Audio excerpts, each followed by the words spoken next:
Corona काल में रामावतार भैया पड़े रहे यार, सुबह देखा है सभी ने यार।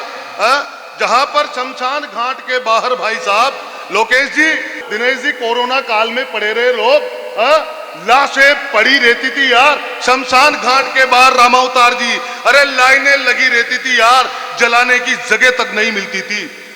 हर 5 मिनट में हजारों की संख्या में लोग मर जाते थे धड़ाधड़, और अपन डर के मारे घर में बैठे रहते थे। ऐसे माहौल को पार करने के बाद आप और हम जैसे भाग्यशाली लोग आज यहाँ बैठकर उस बांके बिहारी की कृपा से, डेरू माता जी की कृपा से कवि सम्मेलन का आनंद ले रहे हैं। तो एक बार तो तालियां बजा दो यार बांके बिहारी के नाम पर। पड़े रहे रामावतार जी कोरोना काल में। मेरे तो समस्या होगी, खा जाओ, और समस्या भारी होगी गोस्वामी जी। सुबह देखूं मेरी लुगाई, दिन में देखूं मेरी लुगाई, रात में देखूं मेरी लुगाई, दूसरे की दिखी नहीं यार। नहीं, वो रामावतार जी को भी नहीं दिखी। इनके तो पड़े पड़े इनके ही संकट थे। पड़े रहे रामावतार जी, मैं सही कह रहा हूं आपको। अब आदमी क्या करे घर में पड़े पड़े। कोई तो जलेबी बनाना सीखा, कोई पराठे बनाना सीखा, कोई हलवा बना रहा है। रामावतार जी आपने भी कुछ न कुछ बनाया होगा। नहीं, मेरे को लग रहा है आपने तो बर्तन माजे होंगे। तो आदमी ऐसे सीखा, मैं भी सीखा रामू भैया पकोड़े बनाना। और मैंने एक दिन मेरी लुगाई को कहा, मैंने कहा तू हट, मैं देख पकोड़े बना के खिलाता हूं तेरे को। तो मैंने गोस्वामी जी पकोड़े बनाए, आलू प्याज काट कूट के शानदार पकोड़े बनाए। अब मैंने मेरी पत्नी को खिला दिए और मेरी लुगाई के जग गया स्वाद। अरे का क्या गजब के पकोड़े बनाए। अब जैसे ही दूसरे दिन फिर 12 बजे तो चलो पकोड़े बनाओ, दिन के 12 बजे तो पकोड़े बनाओ। अरे मैंने कहा ये ले देख आलू प्याज काटे रहे पकोड़े बनाए। मैंने कहा ले खा, और वो भी आनंद के साथ खाए। अब एक दिन फिर अरे का पकोड़े बनाओ। मैंने कहा देख देवी आज पकोड़े नहीं बन सकते। तो क्यों? मैंने कहा बेसन खत्म हो गया। तो कहते बेसन लेने जाओ। अरे मैंने कहा बेसन लेने नहीं जा सकता, बाहर पुलिस वाले खड़े लठ लेकर के। माथा पेला लिया उसने भाई साहब।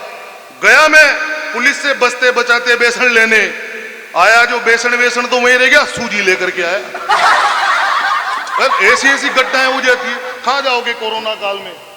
रामू भैया सुनना, मैं प्यारे दोस्तों आपसे कहना चाहता हूं, सब जिम्मेदार लोग यहाँ पर बैठे हैं, भगवान श्री राम की मूर्ति देख करके आना अयोध्या जाकर के यार। अरे तुम्हारी कसम उनके नयन देखना यार। अरे उनके सामने से तुम्हारा है ना हटने का मन नहीं करेगा। तब इस पंडित, अरे भगवान के नाम पे ताली तो बजाओ रे एक बार।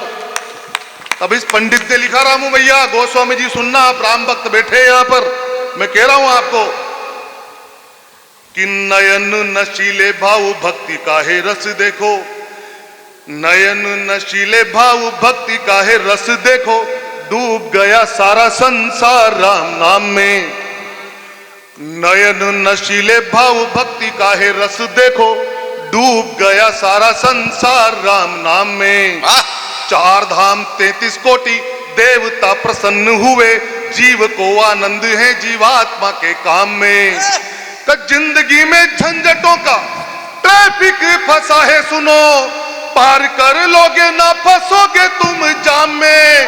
बढ़िया। और जो भी चाहते हो पाना पालोगे कृपा से तुम, एक बार माथा टेक आओ राम धाम में।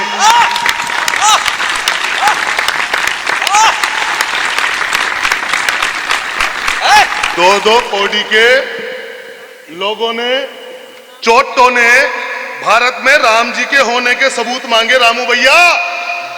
अरे हिंदुस्तान में रहकर उन दो, अरे जिन चोटों के नाम भी भगवान श्री राम के राम शब्द से शुरू होते थे, उन चोटों ने इस देश में भगवान श्री राम के होने के सबूत मांगे। तो मैं पंडित निकला मेरे घर से पूरे देश में, और हजारों की संख्या में जहां श्रोता बैठे होते थे उन लोगों को कहता था, अरे मैंने कहा इन चोटों को जवाब दे रहा हूं, तालियां बजाकर मेरा समर्थन करना।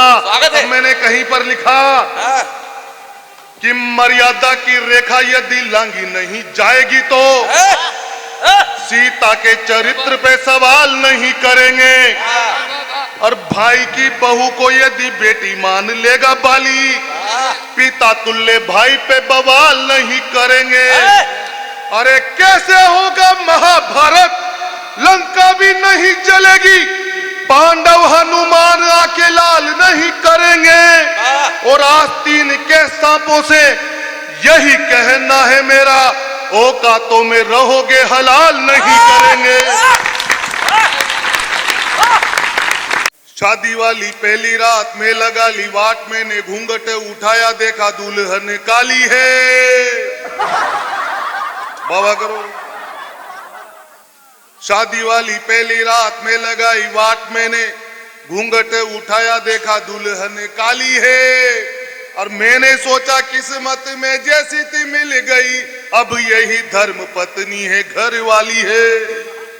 अरे मैंने कहा घबराओ मत शर्माओ मत, खोलने दो नाक में जो पहनी है बाली है। और छूटते ही बोली सैया आप मत घबराओ, हनीमून रातें मैंने पहले भी मना ली है। प्यार का प्रपोज ये एक्सेप्ट करते ही बोली बैलेंस डलाओ जान मोबाइल खाली है। प्यार का प्रपोज ये एक्सेप्ट करते ही बोली बैलेंस डलाओ जान मोबाइल खाली है। फिर बोली कल मिलना है चूमना है मुझे, चूम लेना तुम भी जो होठों पर हिलाली है। मेरा ठन का दिमाग पूछ बेटा एक बात, किस खेत की है मूली कौन तेरा माली है। और मैं करूंगा जेब ढीली, चुम्मी देगी गीली गीली, तू बताए प्यार है या प्यार की दलाली है। मोदी महाराज मेरी एक अर्जी तो सुनो, लुगाई से परेशान होकर के चिट्ठी लिखी मैंने मोदी जी को, रामावतार जी सुनना। मोदी महाराज मेरी एक अर्जी तो सुनो, संसद में बिल एक पास करवाइए। और देश की जमाती जैसे व्यवस्था है सारी सुनो, वैसे ही घरों की भी समस्या सुलझाइए। सारे दिन काम कर हारे तक घर आते लड़ती है बीवियां क्यों बात बतलाइए। और जैसे उप सरपंच उप मुख्यमंत्री है, उप पत्नी का भी कानून बनवाइए। ताली बजाओ तो सारे बजाओ यार। तो मोदी मामा मौका एक बार मुझको भी दे दो, पीएम बनूंगा तो तुम्हारे गुण गाऊंगा। और छोरी वाले कहते हैं पप्पू हो जाता है फेल, जीत जाऊंगा जब भी तो शादी कर पाऊंगा। तो चिंता ना करो जी इस देश की मामा जी तुम, 15 लाख छोड़ो मैं करोड़ों दिलवाऊंगा। और किसानों के कर्जे की तो छोटी मोटी बातें हैं जी, आलू से सोना बने मशीनें लगवाऊंगा। ऐसे भी कर ले, बढ़िया यार, कृपा है आपकी। भाभी की बहन से प्यार करने का मजा ही अलग है मेरे दोस्तों। देखना दीदी तेरा देवर दीवाना, पिछले दिनों में जब तुम्हारी उम्र में था, मेरी भाभी एक दिन मेरे माथे आ गई। सुनना रामावतार जी का, गुस्से में भाभी लाल है चकरा रही है क्यों। समझ जाना बुद्धिमान लोग ही समझेंगे इसमें। का गुस्से में भाभी लाल है चकरा रही है क्यों, तल तल के मुझको सुबह से वो खा रही है क्यों। बोली की सेंट लगाया था बहना ने मेरी, मुझको बता दे खुशबू तुझसे आ रही है क्यों।